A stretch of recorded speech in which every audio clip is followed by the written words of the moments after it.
To know the size of the toilet seat, use the ruler from the middle of those holes to the end of the toilet. See, it's 18.5. So every toilet seat that 18.5 will work for my case. Okay, to change the toilet seat, use this one, put it on top,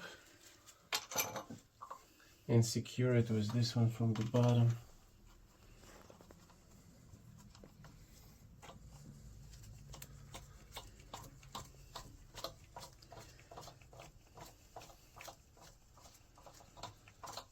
All the way on both sides. Okay. So in this case, I can hold it from the bottom, like this piece. I hold it from the bottom, and I can use screwdriver to make it faster and tighter until it's all the way in. Perfect.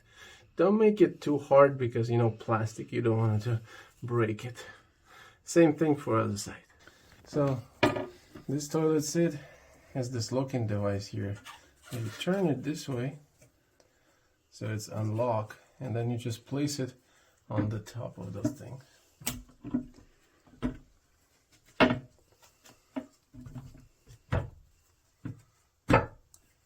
And lock in place. Yay!